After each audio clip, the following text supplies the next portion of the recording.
I don't want somebody on my team that's going to complain about it being busy or complain about the business's success. You need to be priced for profit because without profit, you cannot grow. Sell them the whole idea of leveling up this brand. You can't stay where you are in an unprofitable position in your business. If clients walk in and they see a team of stylists that look the part, that act the part, that genuinely want to be there and be a part of that brand, that is going to put dollar signs into our bank account. You are the leader of your business. And if you want your team to step up, they're not going to step up to the plate if you're coming into work and you're not doing the same. Hey Rebels, it's Charlie, your host of the Salon Rebel podcast, and we are on episode 3 of our Profitable Salon Upgrade series. I'm stoked to be on number 3 because I've recorded these all back to back, and I am getting a little bit fried right now, but I'm really excited for this one because I was having a conversation with somebody about this just yesterday, about before we were recording. And they were kind of like, I don't really understand why that is part of the upgrade. I don't really understand how this has anything to do with pricing. Because what we're trying to do here is understand how are we going to do when you've done our pricing program and you realize that you need to up your prices a certain percent or whatever it is, and some of your pricing is really low and you're like, oh my gosh, like I'm going to have to put sometimes like $100 on this service to make it profitable. It is very scary to look at that. And when you can see the reality of your numbers in front of you and you see the truth, you understand that if you do not change something, you are not going to have a business in the future. You absolutely need to be on top of your numbers. You need to be priced for profit because without profit, you cannot grow. So this is episode number 3. And the first 2 episodes, the first one is about brand. The second one was about the client experience. And drum roll, please. The third one is about your team. Why does your team matter, right? So I think it's just like such a no-brainer to me because first of all, having a team is really hard. The management of having a team is extremely hard, but our team is our brands through and through, right? Like that is the experience that your customers are going to have as a service provider.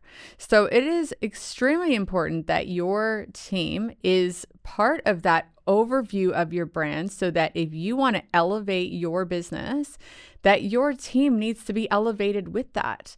You cannot have low performers and people that aren't stepping up to the plate in your business and elevate your brand at the same time. So what do we need to do? What does that look like? And like, how do we do that, right? So I just want to tell you a little example about, say, my team and the way that a customer would perceive our team. We get this feedback all the time. It used to happen like for years. And I always thought it was really interesting. People would always come in and say, oh, like your team, like everybody just looks so beautiful in here and everybody's so good looking. And I would just kind of like laugh and say like, oh, it didn't happen by like chance.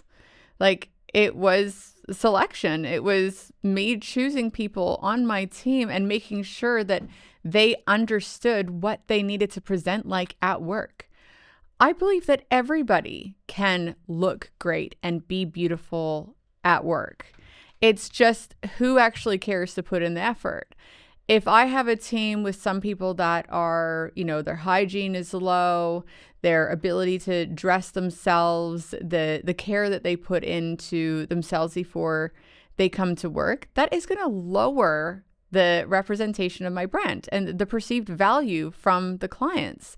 If clients walk in and they see a team of stylists that look the part, that act the part, that genuinely want to be there and be a part of that brand, that is going to put dollar signs into our bank account. And for the record, if they come into the interview and they smell, they ain't going to smell any better when they start their job. Okay, so today I'm going to give you a bit of like a luxury team checklist, what you want to be looking for and what that sort of looks like. And also like Let's talk about what's in it for them. Like, what is in it for a team member that wants to show up this way? Why do they want to represent the brand like that? What's in it for them? Why can't they just do the bare minimum? I've got, black pants on and a black top. Like, my hair is in a ponytail. I've washed my face today. Is that enough? Like, sorry to interrupt, but if you are looking to level up your business this year and you don't know how to start, please contact us. We love working with salon owners, particularly salon owners that have a team of 4 or more, into fast tracking your growth. No manifestation talk, no fluff, just real skills to drive the needle in your business. Our mentorship clients see results in as little as 1 month. Real revenue results. If this is you and you want to chat more, hit the link below, and I can't wait to talk to you.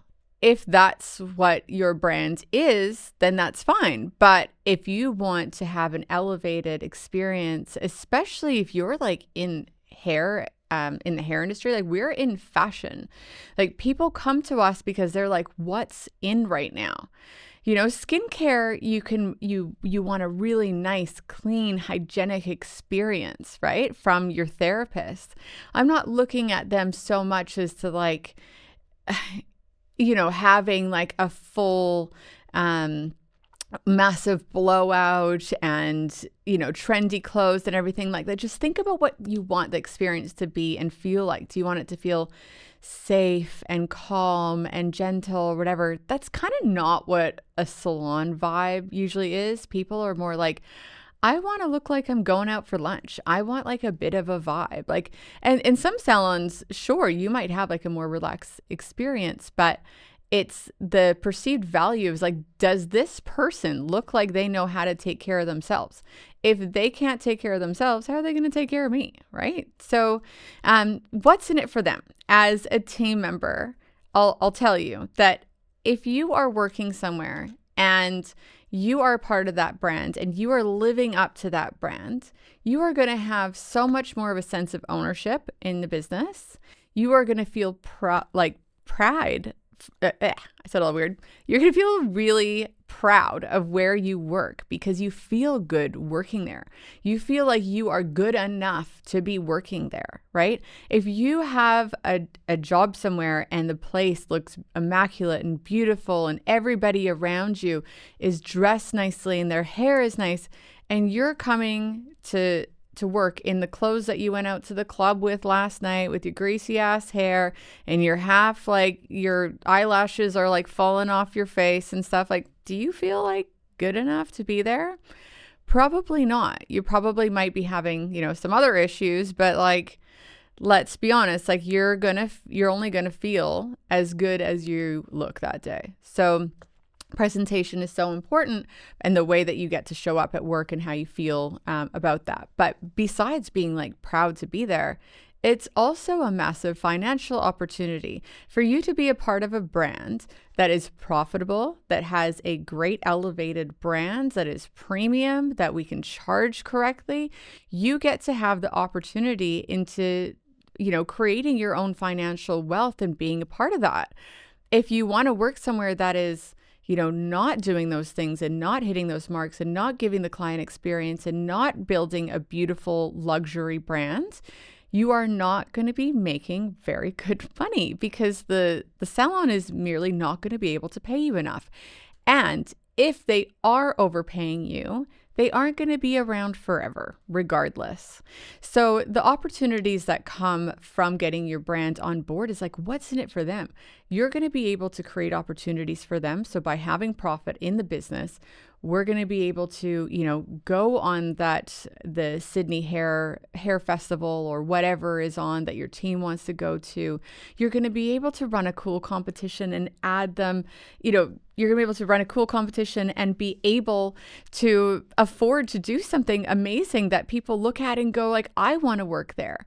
They're going to be able to brag about where they work because it's so awesome, the opportunities that they have, they're going to be able to work somewhere that looks beautiful, right? Like they're going to be able to really take advantage of the business that you're able to create together merely by stepping up to the plate, showing up the way they need to show up at work, and creating opportunities for themselves.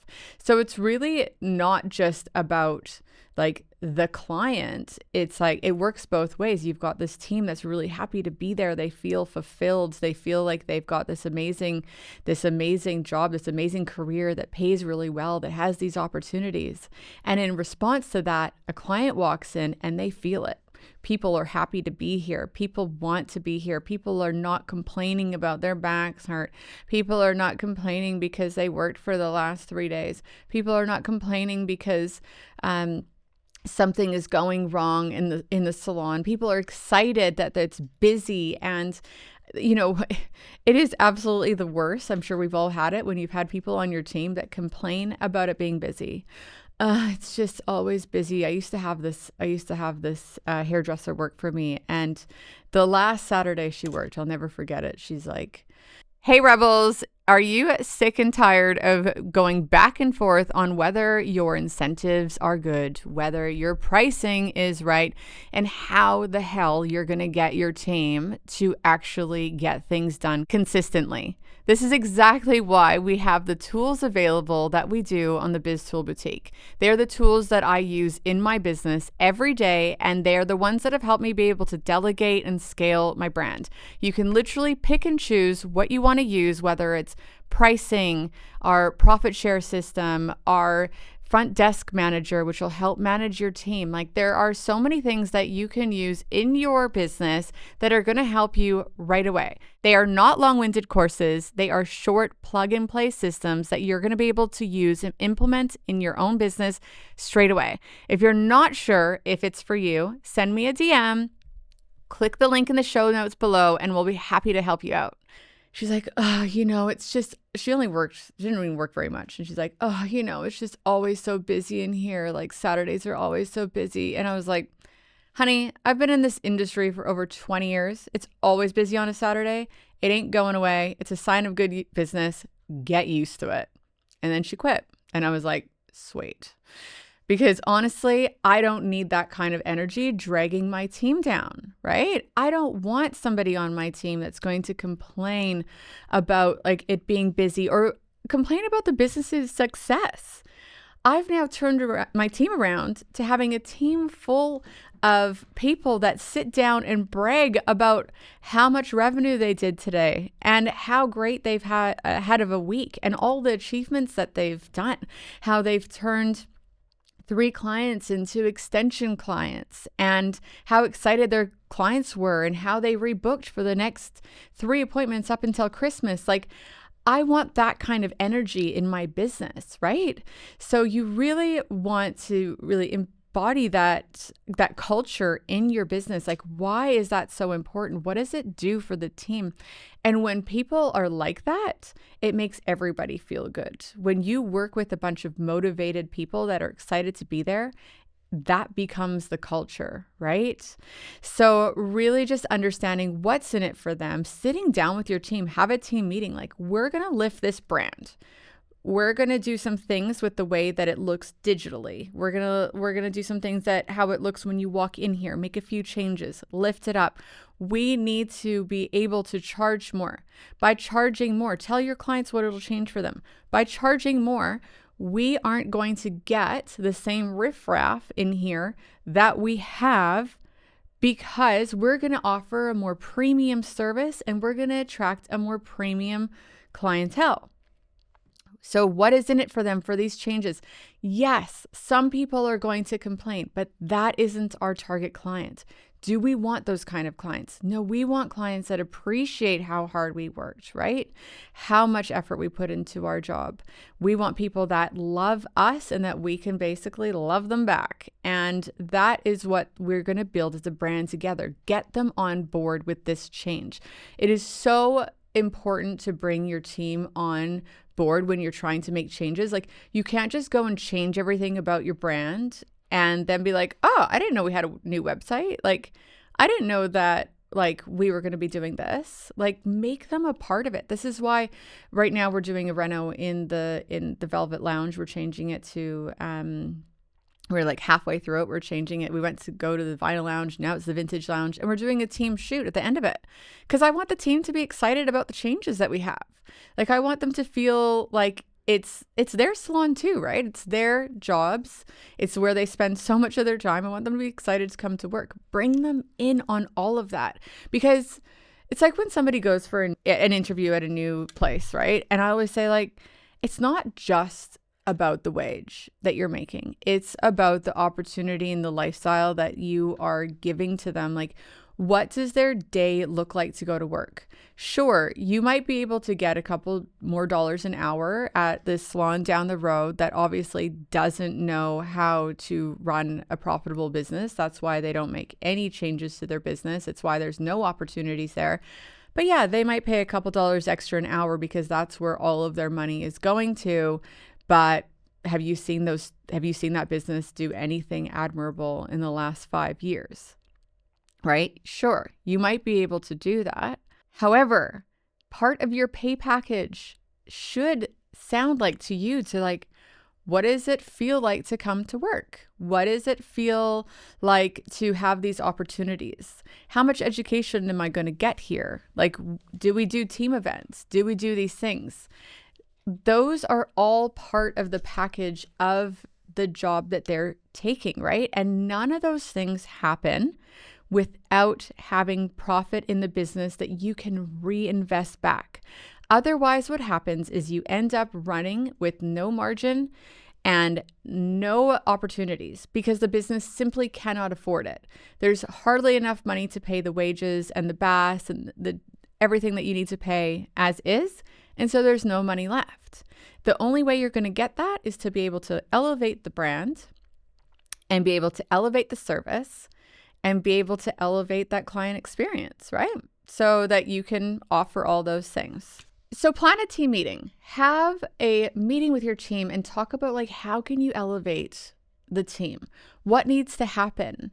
Maybe you guys need to do a mood board of like, what should you guys show up wearing to work? What should that look like? What is no longer acceptable and what is acceptable, right? What does that feel like? And get your team's feedback on that. Sell it to them. Sell them the whole idea of leveling up this brand. You might have a few people that are not into it.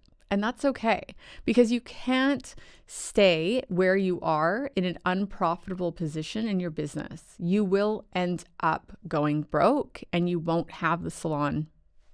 It's as simple as that. So if you want to fix this, if you truly want to fix what's going on in your salon, whether or not you can withstand the next 5-10 years, you need to bring everybody with you. So start with a team meeting, find that out. What does that look like to you? What does success look like for you as a team? What does that feel like for a client? What are the things that you can add in together?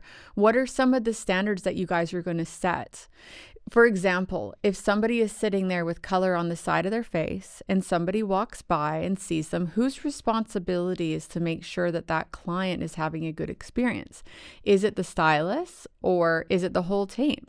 When you see something, like, pick it up, help each other, right? Like, set that as the standard.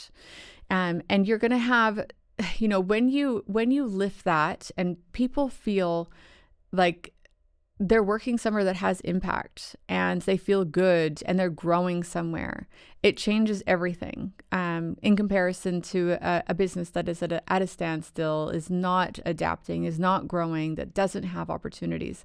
And it's not going to be for everybody, and that's okay. And it's really important that you find out who it is good for and who it isn't, and the ability to make those changes and to grow into that brand that you've always wanted to be. So once you've had the team meeting, the final thing that I want you to do, actually do this before you even have the team meeting, check your contracts. Make sure that you have in there about what you expect them to show up like. Do you have a expectation around their presentation? Because then you can hold people to account, right? You've got it in your contract. This has always been a thing. This is what our expectations are. You can lead with that in your team meeting as well, that this has always been an expectation, but it's something maybe as me, the owner, that I've sort of let slide, and take responsibility for it. The last thing you want to do is to go at a team meeting like that and put the responsibility on everybody else. You are the leader of your business. And if you want your team to step up to the plate, they are only going to be as good as you are, right? They're not going to step up to the plate if you're coming into work and you're not doing the same, which leads us into our final episode of number 4. I can't wait to share it with you guys. If you have loved this so far, please remember to follow, share it with a friend who might not need to see it. And if you don't already have our profitable pricing program, I'll put that in the show notes for you guys. You guys will download it once, learn to use it with some really quick videos that I show you how, and you'll use it forever. It's not another long-winded app that somebody made overnight on ChatGPT, like all those ones coming out right now. It is something that I've used in my business to scale it, and I will continue to use it for as long as I have it. It is an awesome tool. It'll help you figure out your salon targets, your break evens, all those things, and it's not complicated. So, I think that everybody that's ever had it has really enjoyed it, but the one biggest hurdle is, what do I do now that I figured it out? All right, guys, I'll see you on the next episode.